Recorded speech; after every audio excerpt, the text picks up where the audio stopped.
Boa noite, está no ar o Espiritismo para Todos na TVM Matão, simultaneamente na página do Facebook, no canal do YouTube também da TVM Matão e posteriormente no meu canal pessoal do YouTube. É uma alegria, uma satisfação e grande gratidão poder estar com vocês novamente, trazendo aqui em momentos rápidos, compactos, a informação espírita. E hoje nós temos a presença de Carlos Gomes, de Itajubá, Minas Gerais. E ele vai falar-nos sobre um roteiro infalível, diante dos reveses e adversidades todas que a vida vem apresentando, desafiando-nos a progredir. Podemos definir um roteiro infalível para agirmos com segurança, para nos sentirmos mais realizados? Existe um roteiro infalível para viver? Pois é. Acompanhe o comentário do nosso convidado de hoje, Carlos Gomes, de Itajubá. Vamos conhecê-lo e acompanhá-lo. Olá, amigos. Uma alegria estarmos aqui para falarmos sobre Espiritismo ou doutrina espírita.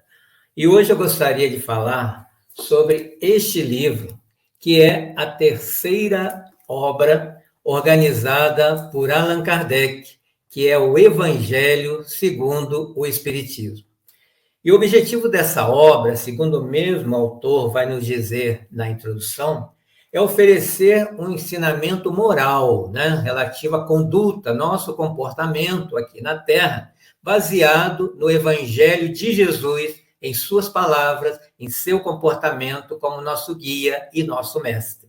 Nas palavras que ele nos deixou, e chega a ser um roteiro infalível para a felicidade que todos nós almejamos, buscamos e está sempre em Jesus. Fala também da vida futura, que é a nossa vida espiritual, e essa vida futura espiritual é o objetivo do Espiritismo, é o objeto de estudo do Espiritismo. Vamos lembrar que Allan Kardec, quando se chamava Hippolyte Léon Denis Rivail, ele era um professor na França, escritor de livros didáticos, e ele, quando se tornou Allan Kardec para divulgar o Espiritismo, ele aproveitou toda essa didática e trouxe para as suas obras, dos 5 livros, mais os fascículos da Revista Espírita, e aqui nós vamos ver que ele fez uma sequência, no índice, nós vamos ver uma sequência de assuntos para o nosso melhor entendimento do conteúdo, e à medida que nós vamos lendo, estudando, nós vamos crescendo junto com a obra e nos aproximando de Jesus. Tanto assim que ele começa, já no primeiro capítulo, falando, interpretando uma frase de Jesus, que disse que não veio destruir a lei de Moisés, que era interpretada e anunciada pelos profetas. E depois, no outro capítulo seguinte, ele vai explicar uma outra frase de Jesus: meu reino não é deste mundo. Porque quando Jesus falou isso, ele confirmou que existe um outro mundo, que é o mundo espiritual mais evoluído, que todos nós almejamos alcançar um dia e que alguns chamam de céu, mas isso pouco importa. O que importa é que ele é mais evoluído e estamos caminhando para lá. E em sequência, ele vai dizer também uma outra frase de Jesus: há muitas moradas na casa de meu Pai, e nessas moradas nós podemos permanecer, de acordo com a interpretação espírita, até chegarmos nesse reino dos céus, que, como eu falei, todos nós queremos habitar. E hoje eu quero fazer uma reflexão sobre o 4º capítulo, porque no 4º capítulo é onde nós explicamos, nós espíritas, como chegar nesse reino dos céus, passando por essas várias moradas, nascendo de novo. Então, o título desse capítulo é: ninguém poderá ver o reino de Deus se não nascer de novo. Essa frase, nós sabemos, foi dita por Jesus, registrada no livro de João, capítulo 3, versículo 2, quando Jesus diz a Nicodemos: na verdade, te digo que aquele que não nascer de novo não pode ver o reino de Deus. Então, essa resposta, né, dada ao fariseu Nicodemos foi quando o próprio Nicodemos foi procurar Jesus à noite para tentar entender a proposta daquele galileu, né, que todos estavam falando a respeito. E é interessante que mesmo o Nicodemos, sendo o príncipe dos judeus, né, um doutor da lei, ele não entendia, né, o que Jesus estava dizendo, e Jesus sempre usou de metáforas, né, então precisava usar uma interpretação. Tanto assim que Nicodemos vai ainda perguntar, mas como pode ser isso? Né? Porque estava difícil para ele entender. E Jesus, conversando com ele, diz: se vos falei das coisas terrestres e não crestes, como crereis se vos falar das celestiais? Né? Então, nas minhas palavras, Jesus estava dizendo para ele: não dá para falar mais do que isso. Sinto muito. Né? Agora, embora, né, alguns irmãos de outras, né, denominações religiosas interpretem essa passagem como o batismo, né, que se faz na água para nascer um homem mais evoluído, renovado em Cristo, nós temos este livro, o Novo Testamento, que foi traduzido por Haroldo Dutra Dias, né, diretamente do grego, onde ele vai usar, né, no lugar de nascimento, o gerado, a palavra gerado. E vai colocar ainda no rodapé o que se interpreta, né, desse gerar, que é um ser, tornar-se pai de alguém, dar à luz, causar, produzir, é o significado da palavra. Para nos comprovar que Jesus estava falando, sim, de nascimento, né, de nascer uma criança. Tanto assim que o Nicodemos ainda pergunta: como pode um homem, né, sendo velho, ser gerado? Né? Pode, pela segunda vez, entrar no ventre de sua mãe e ser gerado? Né? Ele estava confuso, né, com essa explicação de Jesus. E aí nós vamos lembrar que os judeus acreditam em reencarnação. Né? Então, como é que pode, né, um príncipe dos judeus, né, um doutor da lei, né, um estudioso judeu não entender essa passagem? Né? Como é que é isso? Eu acredito, né, penso eu, que talvez ele estivesse querendo interpretar pelos olhos da matéria, da terra, né? Não fazendo a transcendência para o espiritual, para a espiritualidade, que é o que muitos de nós fazemos. Queremos explicar o lado de lá, olhando apenas com o que conhecemos aqui. Né? Precisamos transcender, ampliar a nossa visão para entendermos certas coisas. Né?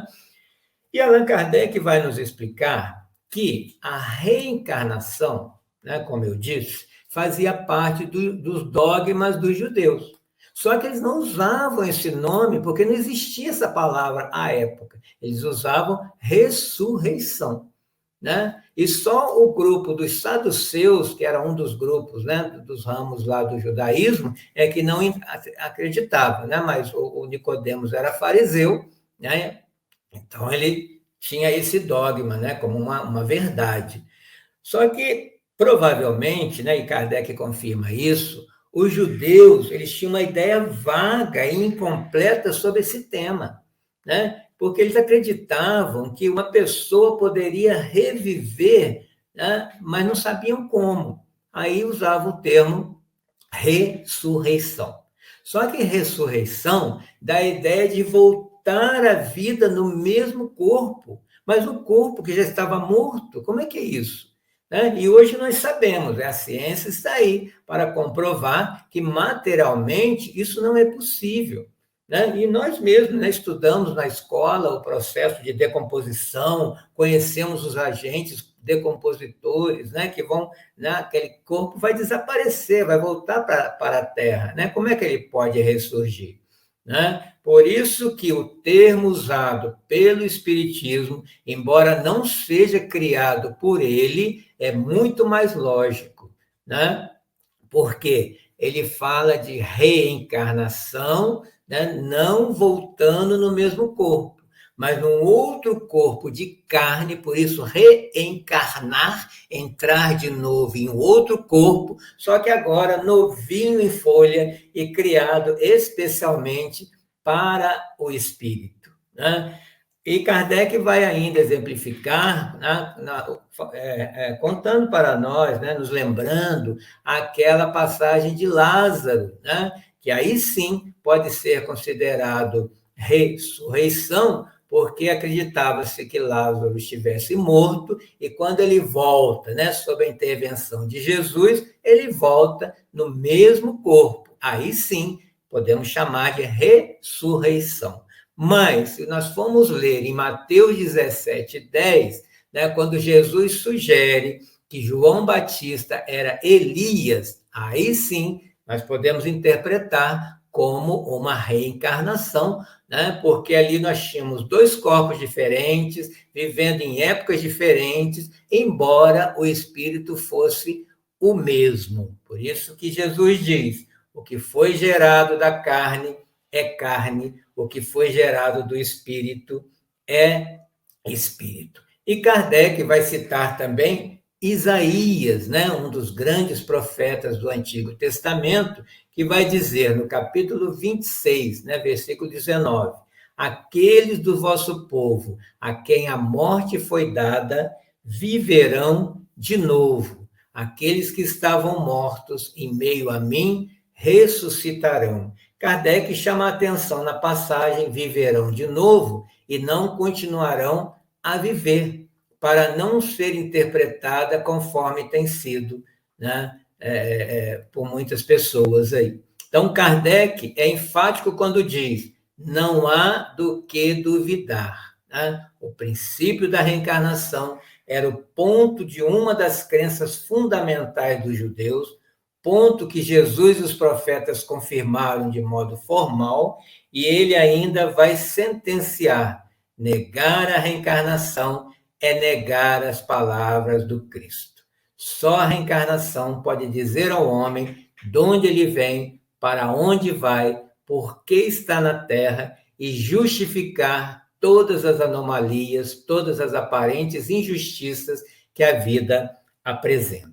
E ainda nesse capítulo, né, outros itens, né, que ele vai explicar para nós, que a reencarnação fortalece os laços de família, porque os espíritos do outro lado, eles formam grupos, formam famílias que vão se entrelaçando pela afeição, pela simpatia, pela semelhança, né? E esses espíritos se buscam novamente quando reencarnam, né? Então, é importante lembrar, e isso é algo muito positivo, que essa família que temos aqui e amamos, poderemos reencarnar com os mesmos, né, objetos de nosso amor, porque perpetua a solidariedade entre encarnados e desencarnados, e essa oportunidade de estarmos juntos nos faz amar cada vez mais aqueles que já conseguimos amar, né? E ele ainda vai dizer que o objetivo da reencarnação é a depuração completa do espírito até chegar a um grau de pureza, né, de grande adiantamento, quando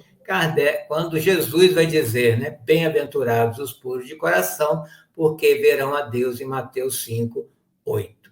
Né? Então, esse é um livro para estudarmos, para conversarmos, né? Então, agradeço pela sua companhia e sempre dizendo, né, o nosso objetivo não é convencer ninguém a nada, apenas apresentar uma alternativa de pensar a vida que foi trazida, né, ao mundo e organizada por Allan Kardec quando começou o Espiritismo. Né? Que Jesus nos abençoe. Um forte abraço. Muito agradecido, Carlos, pela sua presença, pela sua participação de maneira tão clara, tão lúcida, tão presente. A nossa gratidão a você, caro amigo, por contribuir, por estar presente também aqui no nosso Espiritismo para Todos. E a você que nos acompanhou, o nosso abraço de gratidão igualmente, esperando contar com a sua audiência, com a sua presença e participação no próximo programa. Toda terça, 18h45, aqui na TVM Matão. Até lá e o nosso abraço.